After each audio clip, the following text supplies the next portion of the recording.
hockey friends and families around the world, and welcome back to another edition of Our Girls Play Hockey, or we could probably change it to Our Women Play Hockey. I don't know if that sounds weird or not for this episode, because today, Hayley Scamurra and I are here, and we're going to be recapping what was and this is super pun here, a monumental event that happened in Washington, D.C. This year. It's 2026. It took place in January. The PWHL Takeover Tour, which for those of you who don't know, the PWHL plays in several different arenas around the year. It could be NHL arenas or just gigantic venues to spread the love, to spread the wealth, to spread the enjoyment of PWHL hockey. And Hayley, I'm the host, so I'm introducing it, but you really are actually the authority on this as someone who plays. So before we get into the actual DC event and what made that such a huge success, can we just get your general thoughts on Takeover Tours in general? Because it's not the first time they've been doing it. And the success it's always successful, but it varies, right? You're in different cities. Talk to us, about what it's like to pull yourself out of, kind of your home venue into these large arenas. I mean, that probably is a pretty big change. And then also, do they tell you at all about how they're choosing these places, or it's just the schedule says we're in Washington today, we're in New Jersey today, so forth and so on? The takeover games are awesome. I think it's great to bring the game to locations where our teams aren't, they don't have the home markets for. I think in year one, it was big, and in year two, they did it a lot based on where they thought they might expand to, just to see how the markets did and, how excited they were for women's hockey, which obviously majority do really, really well.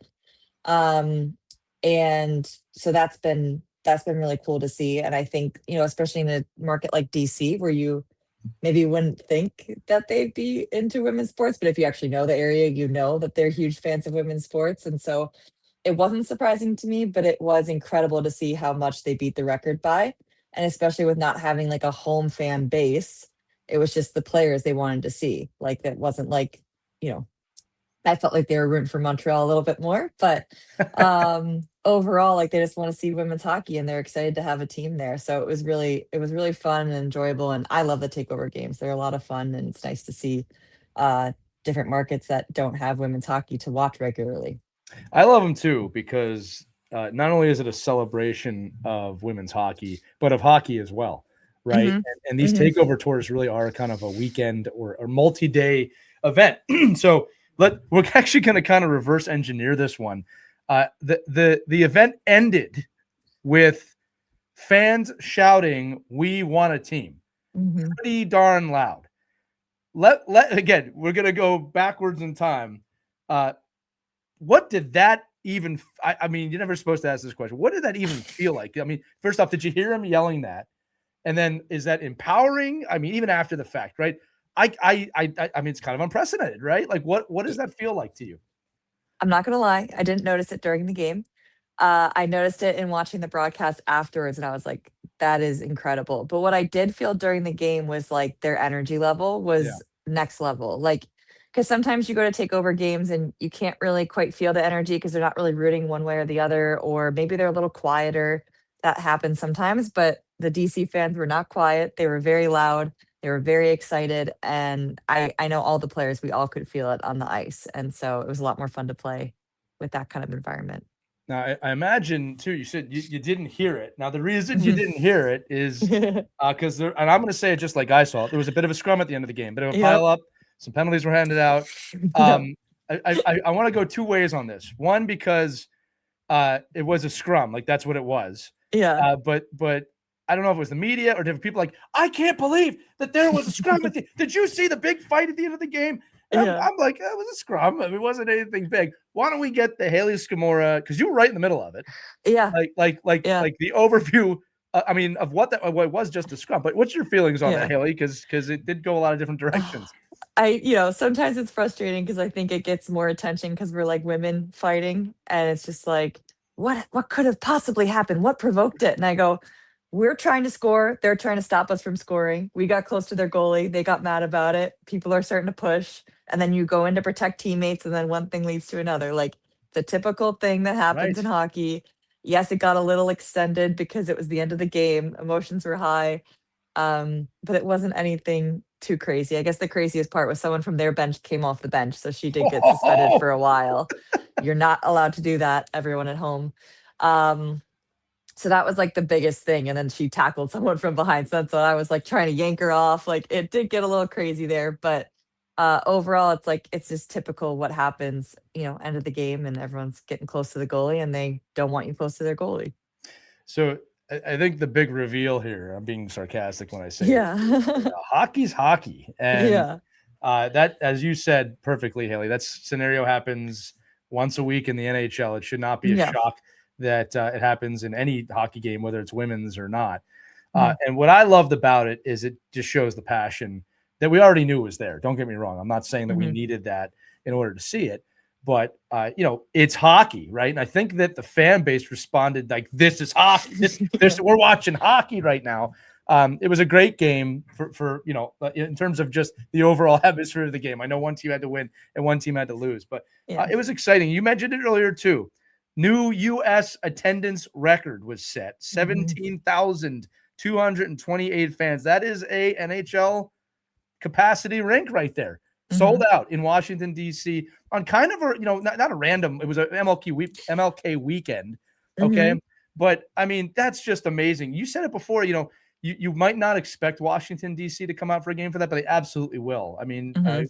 girls and women's hockey in, we'll just say the Northeast, even though Washington's technically below the Southern Yeah. line, right? A lot of hockey teams out here, right? Mhm. Now, I'll also say this too as well. There's been, I won't call anybody out. There's been other NHL venues, haven't seen that kind of attendance, right? Mhm. So it's a bit of a perfect storm. And I can say this too, again, reverse engineering it, Haley. This was not just the game. The day before the game, open practices with both teams. Obviously, it was Montreal. There, when I was there, we actually got to meet for the first time in person, Mhm. which was pretty cool. I had my entire Little Flyers girls 10U team down there, and boy, were they excited to see the team take the ice. All the players. I mean, we should probably go through because a bunch of stuff happened during this practice that I'm not sure anybody expected. So it started out amazing with I'm doing it from kind of the coaching fan perspective. Yeah. Walking in, you walk in, and some players messing around the ice, and the team starts to come out. For me as a coach and a father, there's nothing quite like seeing the young girls run up to the glass Mhm. and see you all come on the ice and several coming right over the glass and knocking on the glass and saying hello, right? I mean, it was a mix of like, we're pros, we got to practice, but we also have to say hello, right? Why don't you tell me that from your perspective? Because it's almost like you guys rush to see each other. It's the coolest thing ever. Yeah, I think, the open practice concept's really fun. We do it at all the takeover games, and I think that really shows the hunger for women's hockey Yeah, because, I mean, the it whole was packed. arena was packed, Yeah. like, that was crazy, and, just to see us practice, we're like, "This is just a day-to-day practice," like, that's so crazy, and so we do like to make that extra effort to make sure we say hi to the young girls and the fans who are there who came out to see this. They took time out of their day and made signs and all of that stuff. So we really appreciate the support. And I know for me, I was running late and I never run late. I so I was racing out there that I saw you guys and then tried to take a quick pic and then I heard the whistle and I was like, oh, gotta run. Yeah. But Yeah. That was overall pretty it is cool. really fun to have people at practice and watch us and support us. And yeah, it's been great. Well, and just to give you a shout out to how big of a pro you are, like somehow you came out and saw us right away. It was pretty quick. And I Yeah. remember I kind of gave you the salute. There's always a moment of like, will she even know who I am? And I could tell, Yeah. like, oh, okay, she recognized me. Then you came to the glass, the team rushed to the glass. We did get a picture of you, Good. but Good. just to tell the fans at home, the whistle blew. Like the picture is in 3 pictures. It's you waving, and it's you turning, and it's you skating away, like Yeah. as the whistle blew, because like that it was militant, right? But that's how Yeah. practice runs. Yeah. I can tell you what's cool about from a coaching standpoint, youth coaching standpoint, since this Mhm. is a youth hockey show, is we're able to tell our girls, we had kind of a bad practice, Yeah. the practice before this takeover tour. All right. Uh-huh. So we were in a position of like, do you see how hard they work? Do you like Yeah. we were in a positive way, like watch Yeah. how they skate. And then we were having some issues with our breakout. They were watching you do your basic breakout drills, Yeah. and we have not had a bad practice since. I'm not Really? kidding. All right. And you can tell that it had an impact on them for them to see that. Mm, I'm going to take a little bit, pull a thread on this a little bit from a coaching okay. standpoint, because I think, especially at the younger ages, we don't show kids enough what it should look like, what the next level looks like, what they Mhm. may look like, right? Sometimes that seeing it and visualizing it is a game changer, right? And Hayley, this is cool for you. Like now when the girls go on the ice with us, it's like, hey, they're just like the PWHL players. They're out there practicing. There was a huge connection point there. Now this is just one practice we're talking about. You're doing this all over North America, right? Who knows the impact this is having? And I dare to ask, like, do you even know the level of impact? Keep in mind, you probably won't see it for a few years in terms of like what it turns into, but you've got with that. It was completely sold out at this practice. Like you could not find a place to stand.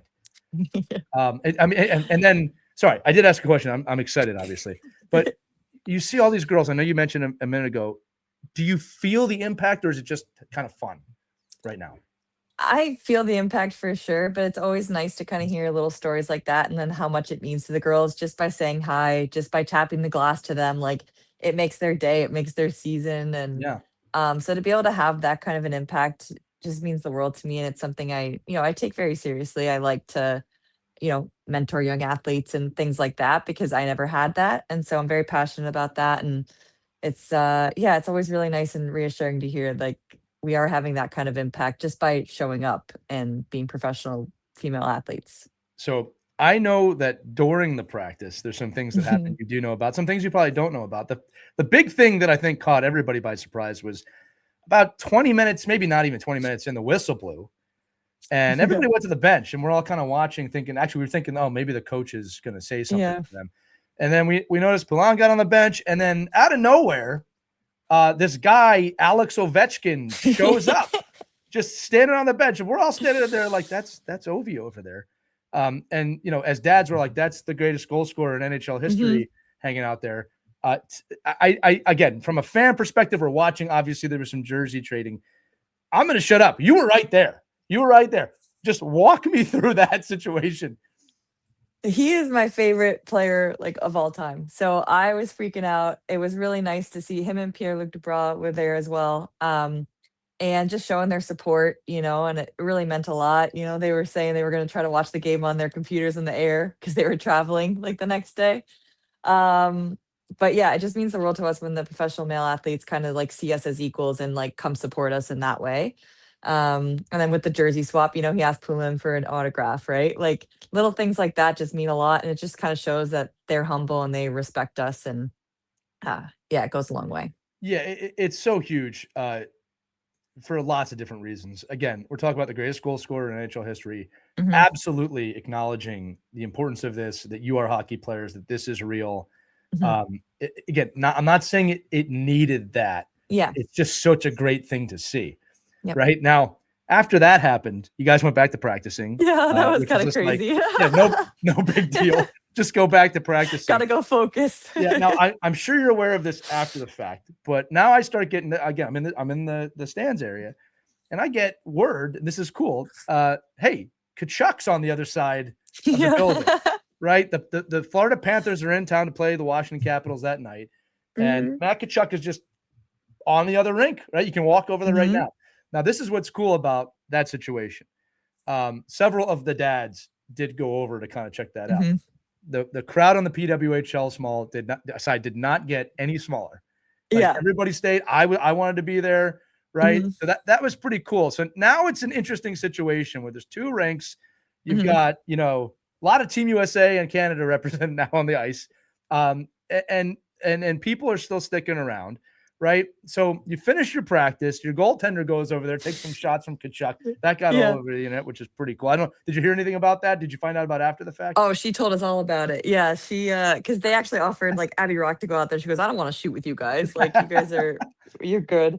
Right. But then Anne went and she was dying. Like she was so tired. She got off the ice because they were just go, go, go. Right. But she just said it was incredible. Like their shots were so hard and it was really fun to just kind of be out there with them for a little bit. But she was a little gassed there for sure. Yeah. For those of you listening, remember, we're just talking about practice right now. We're not even, like in the game yet. And then I'll say this is really cool. At these takeover tours, the PWHL tries to do a lot to create the environment for kids to be there. So we all went upstairs afterwards. There was free face painting, free poster making. The pro shop was open up there. And again, I had my whole little Flyers team upstairs and they were just kind of hanging out. And it's funny because at this point, I don't really know where you're at. I don't want to bother you. I kind of sent you a text like, hey, like, just thanks for coming over to the glass. I was content with that. And as I'm looking down at my phone, I hear Hayley, and I turn around. I guess I just realized that's your name too. Anyway, you said Hayley, and I turned, and there you were. And it's always surreal to meet someone you've spoken to 50 times for the first time. But I know things are right because we just right into a conversation. Now, this is what's funny about it, Hayley. I know I've got 30 seconds before everybody recognizes that you're upstairs. So we had a really quick, it's so nice to meet you. Had a quick conversation. And all of a sudden I look and can I have an autograph? Like when Steve started coming up, and within 15 seconds, my entire team was over there asking for autographs. And I'm going to say it. Hayley signed every single one with a smile. She had conversations with all the kids. It was actually going on for so long. And you actually kind of made a joke about this. I don't think you realize it. They were running to the pro shop and buying blank pucks and running back. So you would sign wondering. They just kept coming with new things. I was like, all right, here we go. Right. They were running the pro shop. And my favorite one was one of our players came up with a goalie helmet. And you're looking around like, is this okay to sign this? And then, you got a double clearance from me and her dad to sign that. But they were just ecstatic to be with you. Like you didn't have to do that. Like I said, there was a signing going on kind of downstairs. You needed tickets for. But you came up to see me and our team, and it stayed with them. I mean, you got to meet my daughter too. You took pictures with everybody. We got an awesome picture of it. We'll probably use that for something with this episode. So first off, I want to say thank you for that. Of course, your professionalism in that moment just shone through. And the other thing too is that, and I always like to remind people this. When you see us or hear us on the air, it's a broadcast, right? Like it's a version of us. But Hayley is Hayley. Like when you see her off the air, she's the same exact person she is on the air. I'd like to think the same of myself, right? But what a cool moment with these kids. And now we're having great practices, Hayley. Oh, you're so welcome, honestly. Yeah. It was a lot of fun, right? So that's how the practice ended. Kind of a perfect afternoon. Obviously, the kids were down there, by the way, for a tournament, which they did very well in. Good. We were really, really proud of them. Nothing quite like a boost before a game, like seeing a PWHL practice and player, right? So now the night comes, the next day comes. Now I got to tell everybody, I was not able to go to the game because I was coaching, right? That's the ultimate excuse. I would have been there with the whole team if we could have. Our producer, Caitlin, did get out to the game. And the report from her was that the atmosphere was just incredible. All right. Now, we did talk early in the episode about kind of like the end of the game. But it sounded like from the second the game even began, there were people in the arena. Talk to me about the atmosphere. Talk to me about the energy. And talk to me about the impact that has, because look, you got to bring it every night, no matter where you're playing. All right, whether it's 5,000 seats or 20,000 seats, right? What kind of an impact does that have on you as players, opponents, everything? It's a lot easier to kind of get amped up for it when there's more fans, and especially when they're loud. Because when it's quiet, it's sometimes you can feel the energy of both teams is kind of diminished a little bit, I would say. But when you're in a loud environment, when you're with a lot of fans, you immediately you play up a little bit more energy, more intensity, all of those things. So that was huge. I heard from people who worked for the Caps that it was like louder than any Caps game they had been to that year. Like, I just think it really just shows the excitement they have to, see women's hockey, and they want a team for sure. They made that very clear. And so that was really cool. And then for me, just the history with it. My dad played for the Capitals. So that part was really meaningful. And then they had like a little video for me because I worked for the Caps as well, doing like learn to play programs and everything. And they made like a little welcome back video for me, which was really sweet. So it just shows like the classiness of the Capitals organization and how proud they are of the DMV area and what they've done to grow women's hockey. Like when I was little visiting that area, there was no hockey. People did not know what hockey was. Like they were perplexed by it. And then now there's girls teams everywhere. So it's really cool to see, and just very, grateful for that organization. And they kind of made a little second homecoming for me because I'm from Buffalo, New York, but it's like a second home for me there for sure. Yeah. For those of you who don't know, and for those of you the name Scamurra sounds familiar, like we don't talk about it a lot. but hockey runs in the family. You want to talk a little bit Mhm. about that with your ties to the DMV, because they Yeah. really did do a great job of honoring the family. Yeah, so my dad played for the Capitals. He was the first person drafted out of Buffalo to the NHL. Played for the Capitals in like the mid 70s. But that's how I met my mom because my aunt was married to the goaltender at the time. And then that's how they met. And, you know, here I am today. So I, hadn't really realized it till I'd done interviews, but like I have them to thank for my literal existence. So I think that's just kind of crazy. Right. Because there's no way they would have met otherwise. So um in that sense, the Capitals organization is very special to me. And then also with me working for them for the last 2 summers, because like all my family, like my mom's from the Maryland area, Yeah. and all my extended family's there. My brothers are there, my nephews, nieces, and so the last few summers I've worked with the Capitals, and they've been nothing but welcoming to me and providing me with so many opportunities that they would provide the NHL alumni. So I love the DMV area. It's great. Yeah, I'll echo what you're saying, that the Caps are one of the easiest organizations to work with in the Mhm. NHL. We've done some stuff with them. We've had interviews with members there, really actually from an educational standpoint about how important they take reading and their Mhm. programs. I didn't, another funny fact, my mother is from Maryland as well. So Oh. there's another little connection, the Silver Spring area, for those of you familiar with the DMV area. And I, Mhm. I do want to give a shout out to the Capitals too, Haley, because they really did highlight you. Mhm. And I'm going to say this in the way you should have been highlighted. Oh, thank you. Excuse me. I'm not breaking up. I just had something in my throat there. But it just, the fact that they went out of their way to interview you, they had you drop the puck the night prior Mhm. against the Yep. Panthers. I love seeing that. Now, I will say, we found you first, okay? From a broadcast Yeah. standpoint, we've been doing this longer than the Caps, but I think it's just Yeah. really great that they took the time to honor you and your family like that. I know you kind of commented on that already, but Mhm. tell me about the process. How big of an advance did they give you that, hey, we really want to take some time here and talk about the Scamorra line in hockey? So I had done the one interview with the Capitals like over the summer because I had a Right. little inside scoop that we were having a game there. In terms of the day of, like even the day before, I found out like the day of that I was going to do the puck drop and then I was going to do all these interviews. And I was like, okay, cool. Right. They gave us great seats in the vault, which was sick. If anyone hasn't heard of it, it's like they have these new suites at the Capital One Arena, and then it goes out and you're basically like glass side at the rink, and it was really really nice. Like they gave us like prime seats, so that was incredible. And then for game day they had my mom come in and do the lineup, which was really I cute saw and that. sweet. And then had no idea they were going to play that video at intermission, like because I knew I did the interview, I just didn't know when they were going to air it or if it was just going to be on socials or whatnot. And then I did the interview on the jumbotron after the game. Like I did not anticipate that much attention. I really didn't. Like, I wore my dad's jersey before the game and That stuff was like that. So awesome. I just figured like I'd get Yeah. a little attention, but It was a lot. it was incredible. It Yeah, was a lot. it was Yeah. insane. And I'm very grateful and it was very sweet. But my whole family was like taken back by it for sure. They were like, that was beautiful. Like that was really nice. And they were so glad they were able to make the game. Right.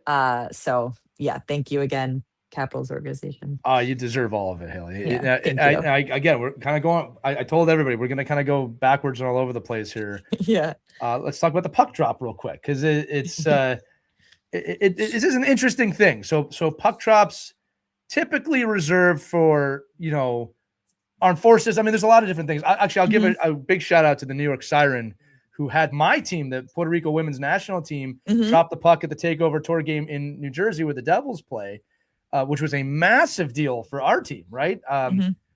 Two players, Jocelyn Modal and Estela Vasquez, got to drop the puck before that game, which was, I mean, that brought joy to my heart. But we're like guests in that sense. You're a professional hockey player. Mhm. So walk me through. I mean, are you a fan in that moment? I mean, what does that even feel like? And then there you are out there with Ovechkin again, just kind of hanging out. Yeah. No big deal. Yeah. We got ushered in like a different entrance, we're waiting, and it definitely is a little nerve-wracking, like, walking out with that many people, because like, when you do it for a hockey game, you're not really thinking about it, you're just playing hockey, but for Right. that, it's like, "Oh my gosh, I don't wanna trip, I don't wanna fall, like, I don't wanna do the wrong thing or drop Right. the puck at the wrong time." So we were kinda joking around, we kept asking all these questions, and the person probably thought we were, like, Yeah. You just go out there and drop ridiculous. it. You just Yeah, go like, it's out not a there big deal, and drop the puck. but it's very, like, complicated procedure, you know? Right. But it was super cool, and, like, Ekblad and, Ovi came up for the drop, and then, got to shake their hands and everything, and they were, like, asking us, like, how seasons was going and things like Right. that, so it was really cool, and then, like, all the Caps players gave us fist bumps on the way down, That's so awesome. just little things. It was just really nice of them to, have us out there for that. Yeah, it's special. Yeah. I meant to say this a minute ago too, but we actually have to kind of shout out Caps fans because Mhm, in recent years, there's been success, there's been milestones, there's been a Stanley Cup. But outside kind of the mid to late 90s, a lot of pain in this franchise. You know what mhm, I mean? Like it was not known as a winner for many years. But these mm-mm, fans run deep and they have stood by this team for decades and mhm, they know their history. And I think it says a lot that since you dropped the puck, you play in the game, they highlighted you. mhm, It really is a cool shout out to the Caps organization, and I don't think that they get, how do I say this right? I mean, I know they're a legit franchise. That's not where I'm going. I just think mhm, sometimes the Washington Capitals are like, oh, it's not Montreal, it's not mm, not the New York Rangers, and that kind of is yeah, in their own way, right? They run yep, real deep, so I think that's pretty cool to see. And look, the PWHL Takeover games have been amazing. Again, New Jersey, Washington. They just did one in Denver. They had one in Seattle. mhm, The newest one that I know about that's been announced is Madison Square Garden, mhm, which I will say it, that is the pinnacle in terms of locations. Right, you don't get any bigger than Madison Square Garden when it comes to hockey. yeah. When you heard that, I mean, is that an eyebrow raiser? Is that like, oh, okay, like that's the Garden. That's a very special place. What's It's from a player point of view? It would be incredible to be able to play at that game. We actually got to play there. So when we were our union before the pro league started, Right, we actually got to play a game there, but it was during COVID, so there was no fans. right, But low key, kind of an incredible arena to get to play in empty because you really got to enjoy like the architecture of it, how beautiful it was, the right. history of it. So that part was actually kind of cool in a way. However, seeing it filled with women's hockey fans will just be absolutely incredible. I Yeah. cannot wait to see how that game does. I have a really good feeling it's going to do really, really well. So I just think it's such a special arena to be able to play in, and I know all the players are super excited, and I'm sure the people in New York City are excited as well. Oh, I bet. I mean, we know who one of the teams is going to be. So we know Yeah, Siren are going to be playing there. We'll see who their opponent is, but I think that it's just should. Seattle. Yeah, yeah, it might be. What they should do is have everybody play there. Like, maybe do more than one game there, right? Maybe Like, next year. yeah, Yeah. like play everybody at least one Mhm. time in there, or at least over the next few years. But yeah, again, for those of you who haven't been to Madison Square Garden, I don't know how to describe it to you. I worked there for many years. It is a special place. It has its own aura. Mhm. There's no way I'm going to do any justice in trying to do it here. I can just tell you that it is a different environment than Yeah. anything I've ever been in, and I've been to many NHL arena. All right, Right. so just that is such a nod to the value, to the success of this takeover tour. Now let's look to the future here, Hayley, because the takeover tour, in essence, if it succeeds, will actually destroy itself. There won't need to be takeovers anymore because you'll just be in NHL arenas, Yeah. right? We got to really think about this. The PWHL is in its third season. 4 years ago, this is impossible. It's not even Mhm. being talked about, and we're going to Madison Square Garden here. I Yeah. mean, it's insane, right? I mean, can we reflect on that for a minute about the speed at the growth here? And we talked about this in another episode. If this was a Mhm. fad, it would have been done by now. This Yep. is not a fad. This is Mhm. so real and so awesome and growing and getting Mhm. bigger, right? And look, there was even talk at one point. I'm going to kind of do this for the naysayers that, oh, it's just the Caitlin Clark effect. Like when Caitlin Clark's not in the picture, like they're only doing it because of Caitlin Clark. I'm calling BS. Like that Mhm. might have been the catalyst that started it, but it is heart is beating, it is Mhm. moving, it is amazing, right? I can't. My mind's blown, and I'm not even playing. Yeah, it's just incredible, and here we are talking about it's probably selling out at Madison Square Garden. Oh, Like, there's no 100%. doubt in my mind that it's gonna do incredible, and I think that in it of itself just shows the growth of women's hockey. Like before, we're like, oh, let's hope the lower bowl is filled. It's like, no, we're selling out at rinks. Like, Yeah. it's not really a surprise anymore, right? Like, Denver did really great despite having the Denver Broncos playing their Right. AFC And a Championship game snowstorm. that day. Yeah, and a snowstorm. So it's like, Sorry, Bronco fans. Sorry. to yeah, say. that was a tough one. But yeah, so it's incredible, and it doesn't, you know, uh what's the word I'm looking for? Uh it doesn't go by us like how incredible it is, like the growth that we've experienced and how much it's going to continue growing. Right. Right. And that is the goal, and another question I want to ask as we wind down here, is these takeover tours are going to keep happening. Mhm. We've been begging for one in Philadelphia. I don't know what the holdup is there. We'll see what happens, but they're going to keep happening all over North America. For the parents listening, right? Let's talk to them for a minute about, you find out the PWHL is coming to your city. Mhm. It's a major opportunity, right? How can parents and coaches and organizations use that momentum, the aura, the fan engagement to kind of grow the game in their area? And we're not just talking about girls hockey. I think that's actually really important to mention here.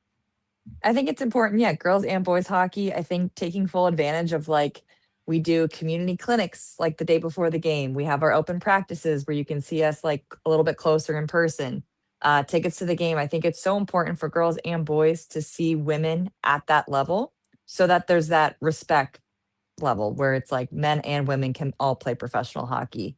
Um, so I think why not take full advantage? Come to practice. It's free, It's right? free. Like the clinics, I'm not sure exactly how that works, but like sign the kids up if they want to try hockey. It's a great way to try hockey. Right. Right. And I'm going to reiterate, it's free. Mhm. For those of you, again, wondering, okay, how do I find out? Just simply follow Yeah. at the PWHL or Yeah. wherever you follow people, Mhm. because they're very upfront about posting. And if you want, follow the teams too. They do a lot of great Mhm. content. It's really fun to see. To each their own and how you want to do that. Yep. But the information's readily available for you to get involved. And I'm going to say it again. Not only my daughter, but my team had a wonderful time. I mean, they still talk Yeah. about it. Such a big moment for them. One of the things that I like to talk about, I talked about this with some of the parents of the kids, was I love to pinpoint, like, now they never have to not see that again. Like, now it's happened, Mhm. right? Now they saw it. They saw professional women's hockey. That sets a bar for them of they've seen it, so it exists. They get to a game, it exists. Again, sometimes people roll their eyes when I say this. Guys, like, it didn't exist before it existed. We've Mhm. seen it our whole lives in the NHL, right? There's only 3 years in. For my daughter to see you out there is Mhm. such a huge deal. Now that becomes the bright light at the end of the tunnel, right? It's I don't know. I can't downplay that, or I'm sorry, I can't upplay that enough, for young girls, right? I know you feel that. We've talked about it many times on and off the air, but every time you step on the ice, you are trailblazing every single Mhm. time. And I think the cool part for you is that while you've mentioned that you feel that responsibility, at the end of the day, you're just a hockey player playing hockey, right? That's how you do Mhm. it. Yeah, and I have to remember that too and not, make the moments too big and things like that. But I think Right. also remembering that helps you kind of bring yourself back to reality a little bit too, that like it's bigger than us. It's like for that next generation to keep playing and to keep having fun with it because that's what it's all about. Right. Totally agree. And then last thing I'll say, just because I saw it in person, if you guys want a good lesson on a great hockey stride, watch Hayley skate. Low to the ice, head does not, just really great Thanks. skating technique there, Hayley. I noticed that as soon as I saw you. That's Coach talking. No, Hayley, listen, that's all we're going to talk about. It was just a wonderful event. We talked about it from right afterwards that we should probably document this because it was special to me. It was special to you. It was special for hockey in general. And you got in the score sheet with that 10-minute penalty you got. I mean, just had to get had to get that in there somewhere. Forever on that score sheet now. I couldn't believe it. I was like, what the heck? Yeah, there you go. But I wanted people to make sure that they saw this as more than that game that ended in a scrum. It Yes. was a great hockey game with 17,228 fans in attendance to set the new U.S. record in attendance in the Mhm. PWHL, and not to mention an amazing practice the day before for all the people in attendance. It wasn't 17,000, but it was enough to fill the practice arena. So, Hayley, thanks so much for taking the time to document this with us today, as always. Yeah, absolutely. Thanks for sharing it with everyone. It was really fun and incredible, and just so grateful for it. Yeah, thank you. And last shout out for me, for those of you watching, you'll see behind me now, the set's been upgraded. We've got a Victoire jersey and a Team USA 26 Olympic jersey, both teams that my co-host plays for. That's the coolest thing I'm going to say today. But you can get those online if you want to at the PWHL.com. Okay, for Hayley Scamurra, I'm Lee Elias. Thanks so much for listening to this edition of Our Girls Play Hockey. Remember, if you have a question for Hayley, if you have a topic you want to discuss on this show, email us at team@ourkidsplayhockey.com or use the link accompanying the episode in the description. Tap on that. We cannot respond to that, but you can text us your name, where you're from, or just do it anonymously. Any questions you have, we love hearing from you. That's going to do it again for Our Girls Play Hockey. We'll see you at the next Takeover Tour location or the next time you listen to the podcast. Have a great day. We hope you enjoyed this edition of Our Kids Play Hockey. Make sure to like and subscribe right now if you found value wherever you're listening, whether it's a podcast network, a social media network, or our website, ourkidsplayhockey.com. Also, make sure to check out our children's book, When Hockey Stops, at whenhockeystops.com. It's a book that helps children deal with adversity in the game and in life. We're very proud of it. But thanks so much for listening to this edition of Our Kids Play Hockey, and we'll see you on the next episode.